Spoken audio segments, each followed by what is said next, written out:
श्रुत का वर्णवाद नहीं करना।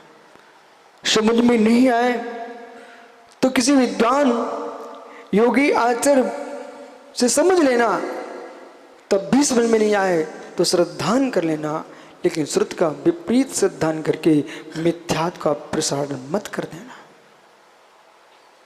एक बार जीव चारित्र का भ्रष्ट हुआ, वह जितना बड़ा मिथ्यात्व नहीं फैला पाएगा, क्योंकि दुनिया को मालूम इस व्यक्ति के पास नहीं है भ्रष्ट आदमी चारित्र से, लेकिन चारित्र में तो श्रेष्ठ है, वो ज्ञान से भ्रष्ट है, वो मिथ्यात्व फैला देगा। संयम का पालन तो निर्दोष करना जानता है, लेकिन आगम का सम्यक ज्ञान नहीं है। वो जो कुछ बोलने बैठेगा उसकी चर्या को देखकर लोग प्रभावित हो जाएंगे, उसे ही आगम मान बैठेंगे और मूल आगम का नाश हो जाएगा। इसलिए ज्ञानियों, जो तुमसे मूल आगम समझ में आता उतना ही बोलने की चेष्टा रखना। बोल करके अहंकार के पीछे, भूल हो जाए तो भूल को स्वीकार करने पर अहंकार के पीछे हमने जो कह दिया वही सही है, हे मृत अजिष्टम सुरकामा।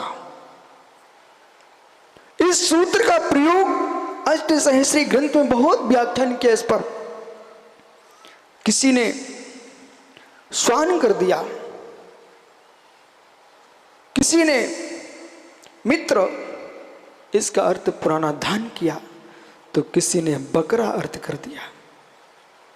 जबकि पुराने जबा का हवन करना ये उसका अर्थ था, जबा का हवन करना, लेकिन अज्ञानियों ने अपनी रचना की पुष्टि के पीछे और व्याख्यान कर डाला बकरे की आहुति देना। परिणाम क्या निकला? जिसने असत्य पूर्णता की वो भी नरक गया, और जिस राजा वसु ने अशुभ की अनुमोदना की वो भी नरक गया। इसलिए जीवन में ज्ञानियों प्रभाव से प्रभावित मत होना। इसलिए ज्ञानियों, जीवन में सत्य को जानना चाहते हो, सत्य में जीना चाहते हो और सत्य को प्राप्त करना चाहते हो तो प्रभाव में मत जाना, तत्व ज्ञान से प्रभावित होना। व्यक्तियों के प्रभाव में चले जाओगे तो आगम पीछे रह जाएगा। प्रभाव में नहीं जाना। नरेंद्र डॉक्टर, प्रभाव में नहीं जाना।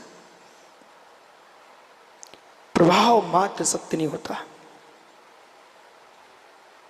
प्रभाव मात्र सत्य नहीं होता है। इसलिए जिन शासन ने कहा, परमात्मा ऋषभदेव ने कहा कि जो पर से प्रभावित होता वो घोर पापी होता है। जो पर से प्रभावित होता घोर पापी होता है। पर से प्रभावित नहीं होना है, तत्व ज्ञान से प्रभावित हो, परमेश्वर से प्रभावित हो और निज ध्रुव ज्ञायक भगवान आत्मा से प्रभावित हो। और जिसको तत्व का सम्यक ज्ञान नहीं है, ऐसे व्यक्ति से तुम तत्व ज्ञान प्राप्त करने चले गए, आपको निर्णय, आपको तो ज्ञान था ही नहीं, और जो समझा रहा उसको निर्णय तत्व का था ही नहीं, और विपरीत श्रद्धान कर लिया, तो ज्ञान भ्रष्ट हो जाओगे, तो निर्वाण भ्रष्ट हो जाओगे।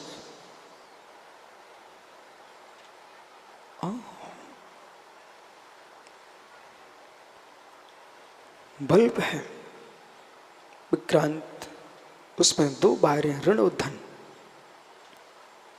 दोनों लगाओगे प्रकाश होगा, प्रकाश होगा। लेकिन आपको ज्ञान भी नहीं था, जिससे पूछने के तो वो भी पूर्ण अज्ञानी था। ऋण का बार धन में लगा दिया और धन का ऋण में लगा दिया। अब बोलिए प्रकाश कितना होगा? मौन नहीं हो तो बोल सकते हो, प्रकाश कितना होगा? यदि नहीं होगा फाइल्ट हो जाएगा। ऐसे जिसको निश्चय का बार व्यवहार में लगा डाला, वो व्यवहार का बार निश्चय में लगा दिया, उसने मोक्ष मार्ग को फाल्ट कर दिया है, वो क्या तत्व की व्याख्या करेगा? निश्चय को निश्चय में देखना, व्यवहार को व्यवहार में देखना। ओ जेणे दिट्ट भीना देशम न वत्ति स्वभाव उपलब्धि वत्ति स्वभाव भीड़ा सम्मा टीका होंती।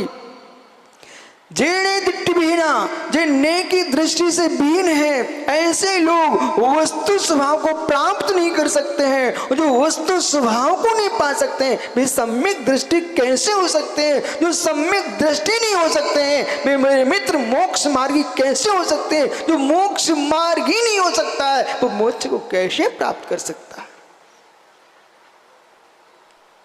इसलिए ज्ञानियों, इन नेत्रों को सुरक्षित रखो।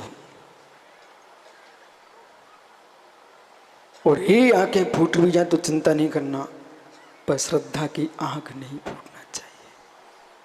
श्री परमात्मा से, श्री जी के चरणों में एक ही प्रार्थना करें, हे नाथ, मेरे चर्म के नेत्र फूट जाए उसकी मुझे चिंता नहीं है, लेकिन मेरी श्रद्धा के नेत्र ना फूट पाए।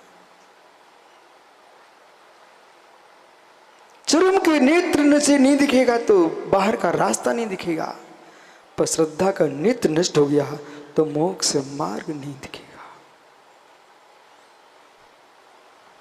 श्रुत का वर्णवाद नहीं कर देना। धर्म, श्रागता में धर्म मान लेना, वीतरागता को ढोंग कहना, हिंसा में धर्म मान लेना, अहिंसा को ढोंग कहना, ये धर्म का वर्णवाद है। धर्म का वर्णवाद है। संघ, ये मलिन लोग हैं, इनके शरीर से गंध आती है, क्या मालूम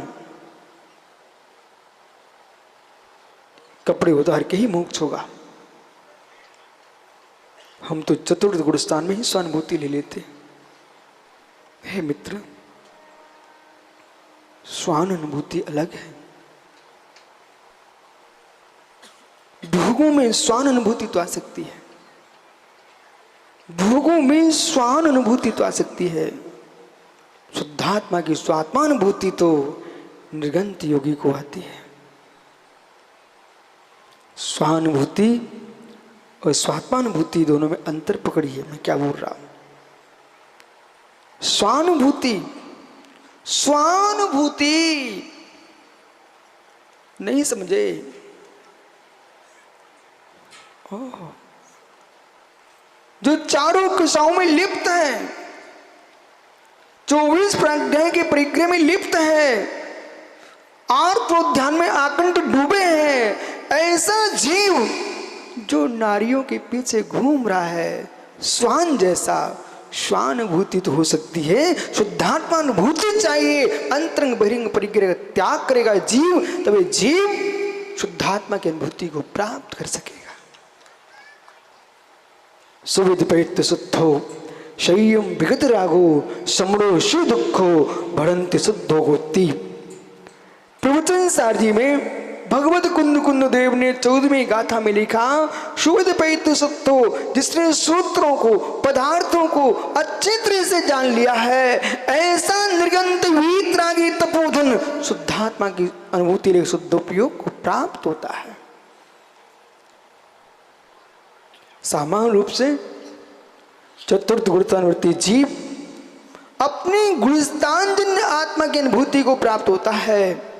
पंचम गुणस्थानवर्ती अपने गुणस्थानजन्य अनुभूति को प्राप्त होता है। छठवें गुणस्थानवर्ती अपने गुणस्थानजन्य अनुभूति को प्राप्त होते हैं।